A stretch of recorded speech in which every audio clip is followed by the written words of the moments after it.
What is up, guys? Whitey Bite Me here, or Kyle, and we are going to be doing my memories of Resident Evil 4. As you can see, I love the hell out of it. Or I used to love this game a lot, not so much anymore, but if it wasn't for this game, I wouldn't be here. So I'll blend in a bit of my Resident Evil story in here as well. I talked a little bit about this in my channel trailer, but we're going to go into a little bit more detail here before we get into why Resident Evil 4 how Resident Evil 4 got me into the series. So I knew of this series with Resident Evil 1, 2, and 3, with the first game I actually played myself being Resident Evil Director's Cut. I did see Resident Evil 3 at GameStop back in like the early 2000s, where I remember going to GameStop and there was these life-size cutouts of Jill and Nemesis.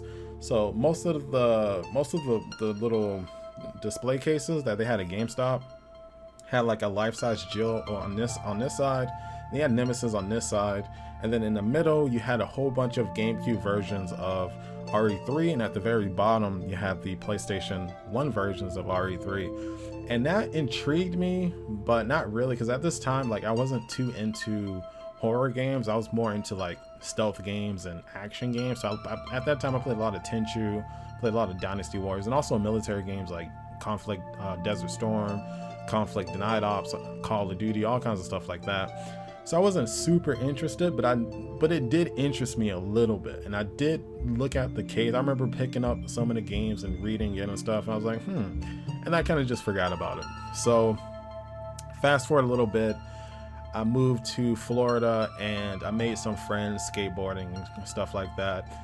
And I went to my friend's house and his cousin was playing Resident Evil 2. And we sat there and we watched him play Resident Evil 2. He was playing as Claire and he was doing the opening scene where you run to Kendall's shop. And I'm watching this and I was like, this is like, it's not my type of game. Like, it's like slow paced and the camera angle looks weird. But I was watching it and I was enjoying it for a little bit. Then I kind of like lost interest. And then me and my friend left the house and we started doing like skateboarding and stuff. So fast forward a little bit more. I am now, or it's now like 2004-ish, 2003. And I have Tumba 2, and I trade Tumba 2 to a friend at school.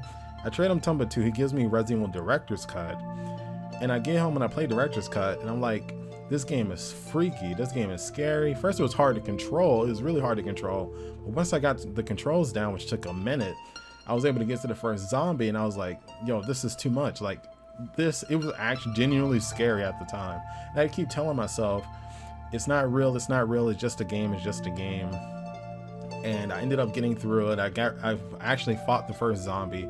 Then I went back, and then I remember playing the game for like maybe an hour or two, and then I got to this underground area and you have to put in this passcode. And I was like, what the heck is this passcode? I can't figure it out. I mean, I know now that you don't really need to do the thing under the mansion with the passcode, but I was like, what the heck is this passcode? I can't get through this door. And I was so upset. I ended up taking the game back to my friend and I said, all right, give me back my game and I'll give you this game because this game is too hard. So he was like, okay, I'll give you back Tumba when I'm done with it. And I was like, I don't want this game, so just take it anyway. Just take it and just give me Tumba when you're done. So I gave him Resident Evil Director's Cut. He kept Tumba, and he really kept Tumba, because after I gave him his game, then the next day he pretended like I didn't exist. So I'll be like, hey Robin. He's like, he just looks at me and then just goes and does his thing. I'm like, what the heck is going on? So I ended up losing my Tumba game. I ended up losing Resident Evil Director's Cut. And then I was like, oh, okay. So then we got the Resident Evil live action movie, the first one.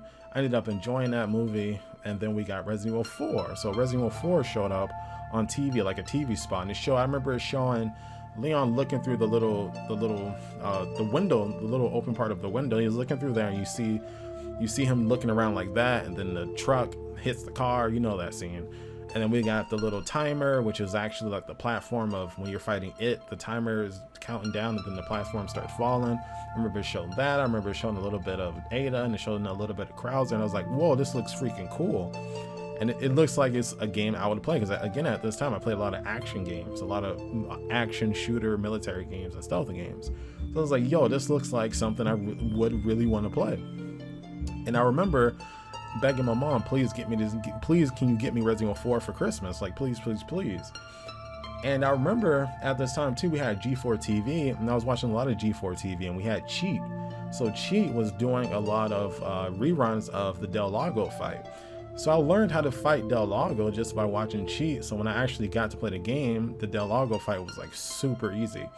But yeah, Cheat did a lot of stuff with RE4. But yeah, the most predominant thing was them just constantly saying, hey, this is how you fight Del Lago. Hey, this is how you fight Del Lago. So yeah, that was a fun time. So I remember it was nearing Christmas, and I was so excited to play this game. I was watching Cheat. I was hearing friends talking about it, and I was just so excited for it. So I couldn't hold back anymore. So I remember taking a flashlight, and I went under the Christmas tree, and I'm flashing all of the stuff, flashing the light through it so I can see which is the game. And I figure out which one is the game, and I open the game. My mom's not home, so I open the game. I go in my room, put it in the PlayStation, and I play, and I'm just shaking. I remember I'm holding the controller just shaking because I'm scared as hell, because if somebody comes home and they see me playing this game, they're gonna take it away probably. So I'm just shaking, like sweating, and I'm playing the game, and I'm trying to remember everything that they said on Cheat with the village fight, and I'm just going through the beginning. So I get to the village, I'm fighting a chainsaw dude, and then I hear a car pull up, and I look out the window, it's my mom. So I snatched the game out of the PlayStation, I throw it in the disc, I throw it back in the case, and I wrap it up like really shittily. I wrap it up and just throw it under the freaking tree. And then my mom comes and she sees it, and she's like, what the heck is this? And I try to blame it on my dog. I try to blame it on my brother, who was like 4 at the time.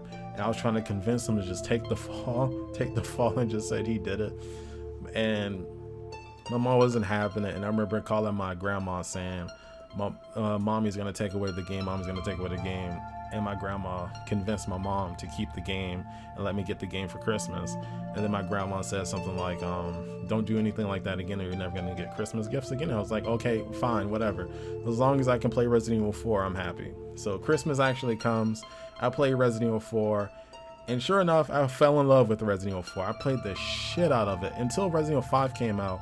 I played Resident Evil 4 every single day, one sitting playthroughs every single day for a couple of years until RE5 came out. So that's let's see, so that's from like 2005, 2006 all the way up until 2009. So that's a long time playing Resident Evil 4. I had 2 memory cards with 2 different, like, shit tons of saves on 2 different memory cards. I remember that. And I had to sell one because I sold my slim PlayStation. I had 2 PlayStations. I had the fat one and I had the slim one. So I sold the slim one.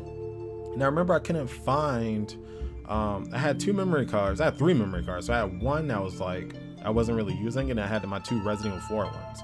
So I remember I couldn't find the one I wasn't using, and I was so upset that I had to give the person one of my RE4 memory cards. I was so mad about that. I remember that. But yeah, I was in love with this game. I was so in love with this game that I took it to school with me. I would take out the game, leave it at home, and then take the case and the manual with me to school. And every time I had lunch, and we ate lunch in the classroom, so every time I had lunch, I would take the game, open it, and start reading the manual. I would start thinking about different strategies for how to handle certain enemies, how to do things differently from what I've seen on Cheat. I remember just reading the back constantly and just being like, oh, Ada's really hot. Everybody look at this lady. She's so hot. Leon's so badass. All of that stuff I would be saying in class. And my teacher saw the game one day, and she was like, oh, what's this, a movie? I was like, no, this is not a movie. This is like the best game I've ever played in my life. And then she's like, oh, is that so? Do you want to bring your game box to school? And I was like, all right, bet. So I brought my PlayStation to the school, and in every lunch, every time we had lunch for a couple of years, every time we had lunch, we would play Resident Evil 4 during lunch. We would play Mercenaries mode during lunch. And it was such a fun experience. It was such a fun couple of years just playing Resident Evil 4 in class every time we had lunch. It was awesome. And man, then we had Resident Evil 5. I was so invested in Resident Evil 4 that I wanted to learn more about the series. I wanted to get more into Resident Evil, but I didn't have the money at the time. So when Resident Evil 5 came out, since I didn't have money, and I did have the Xbox 360 and stuff like that my mom gave me, And I remember saying that if I can't get Resident Evil 5, you don't want to buy me Resident Evil 5. I'm going to sell my PlayStation. I'm going to sell all of my games. I'm going to sell my Xbox. I'm going to sell everything just to get RE5. And it didn't make sense at the time because how am I going to play Resident Evil 5 if I have no Xbox 360? But I said all of that. My mom's like, don't do that stupid shit.